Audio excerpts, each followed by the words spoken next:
বিধানসভা ভোটে ভরাডুবি হয়েছে তৃণমূল কংগ্রেসের। গেরুয়া ঝড়ে উড়ে গিয়েছে 15 বছরের তৃণমূল সরকার। এসবের মাঝেও 80 জন তৃণমূল বিধায়ক নিয়েও এখনই বিরোধী দলের মর্যাদা পাচ্ছে না তৃণমূল। সই জাল নিয়ে রাজ্য গোয়েন্দা দপ্তরের তদন্ত শেষের পরই বিষয়টি নিয়ে আলোচনা হবে। 22 জুন থেকে বিধানসভার বাজেট অধিবেশন।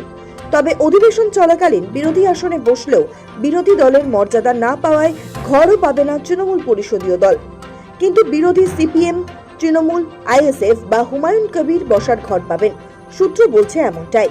আর স্বাক্ষর জালের ঘটনা সত্যি প্রমাণিত হলে অনেকেরই বিধায়ক পদ খারিজ হতে পারে বলে মনে করছেন অনেক বিশেষজ্ঞরাই।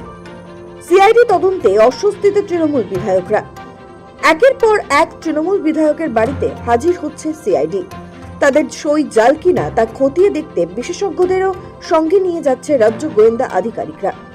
চৌরঙ্গীর বিধায়ক নয়না বন্দ্যোপাধ্যায়, ক্যানিং পূর্বের বিধায়ক বাহরুল ইসলামের পর শুক্রবার সকালে প্রাক্তন মন্ত্রী তথা বোলপুরের বিধায়ক চন্দ্রনাথ সিনহার বাড়িতেও পৌঁছে যায় সিআইডি।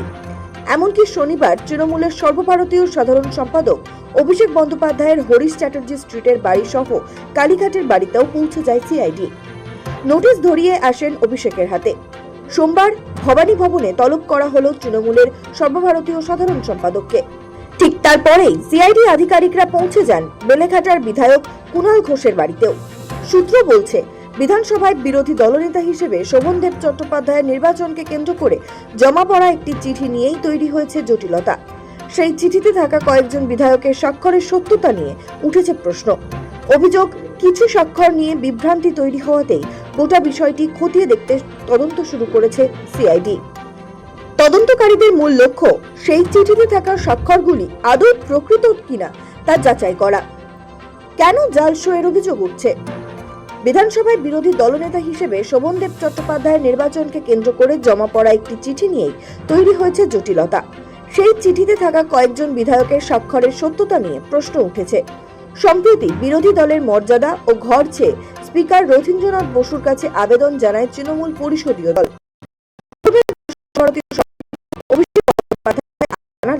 অধ্যক্ষ খারিজ করে দেন। অভিষেকের দেওয়া চিঠির কোনো গুরুত্ব নেই বলে খারিজ করেন তিনি। সঙ্গে জানিয়ে দেন, পরিষদীয় দলের বৈঠক ডেকে ন্যূনতম 30 জন বিধায়কের স্বাক্ষর সম্বলিত বৈঠকের প্রস্তাবনা জমা দেওয়ার নির্দেশ দেওয়া হয়। তৃণমূলের তরফে সেই প্রস্তাবনা জমা দেওয়া হলেও বিতর্ক পিছু ছাড়েনি।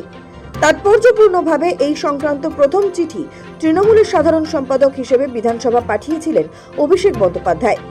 সেই চিঠি ফিরিয়ে দেন বিধানসভার স্পিকার। তারপর অন্য চিঠি যাওয়ার পরই সই নিয়ে শুরু হয় বিতর্ক।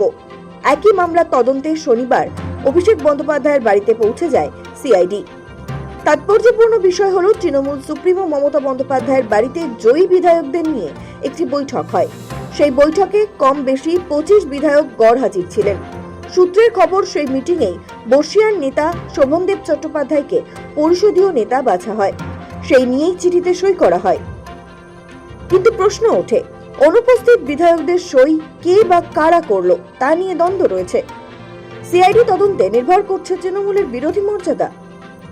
প্রস্তাবনায় স্বাক্ষর করা বিধায়কদের অধিকাংশের স্বাক্ষর জাল বলে মনে করছে বিধানসভা অধ্যক্ষ, আর তাতেই সিআইডি তদন্তের নির্দেশ দেন অধ্যক্ষ। তদন্তের নির্দেশ পেয়ে অভিষেক বন্দ্যোপাধ্যায়, নয়না বন্দ্যোপাধ্যায়, চন্দ্রনাথ সিনহা ও কুণাল ঘোষ সহ বেশ কয়েকজন সাংসদ ও বিধায়কের বাড়িতে যান সিআইডির কর্তারা। যদিও তৃণমূল পরিষদীয় দলের অভিযোগ, নতুন সরকার গঠনের পর পেরিয়ে গিয়েছে বেশ কিছুদিন, তা সত্ত্বেও বিধানসভায় বিরোধী পক্ষকে চরম অবহেলা করা হচ্ছে। বিরোধী দলনেতাকে এখনো পর্যন্ত কোনো প্রাতিষ্ঠানিক স্বীকৃতির চিঠি দেওয়া হয়নি। এমনকি পরিষদীয় দলনেতা বা বিরোধীদের বসার জন্য কোনো নির্দিষ্ট ঘরও বরাদ্দ করেনি বিধানসভা কর্তৃপক্ষ। যদিও বিজেপি বলছে, পশ্চিমবঙ্গ বিধানসভার ইতিহাসে এমন ঘটনা আগে কখনো ঘটেনি। শুধু রাজ্য নয়, দেশের কোনো বিধানসভাতেই এ ধরনের অভিযোগের নজির নেই। ফলে শুধু বর্তমান ঘটনাই নয়, গত 1.5 দশকের প্রশাসনিক নথি নিয়েও প্রশ্ন তুলে বিজেপি বলছে, অতীতেও কোনো গুরুত্বপূর্ণ সরকারি নথিতে জাল সই ব্যবহার করা হয়েছে কিনা তা খতিয়ে দেখা প্রয়োজন। তাই বিষয়টিকে অত্যন্ত গুরুতর বলে মনে করছে বিজেপি। তাৎপর্যপূর্ণ বিষয় হলো, তৃণমূল বিধায়কদের মধ্যে অনেকেই আশঙ্কা প্রকাশ করে বলেছেন তাদের সই জাল করা হয়েছে। দলের বিধায়কদের মধ্যে কারা সইয়ের দিন হাজির ছিলেন, কারা ছিলেন না, তা নিয়ে টানাপোড়েন তৈরি হয়েছে। এদিকে এই প্রশ্নেরই উত্তর খুঁজে বেড়াচ্ছে সিআইডি। ব্যুরো রিপোর্ট, সময় কলকাতা।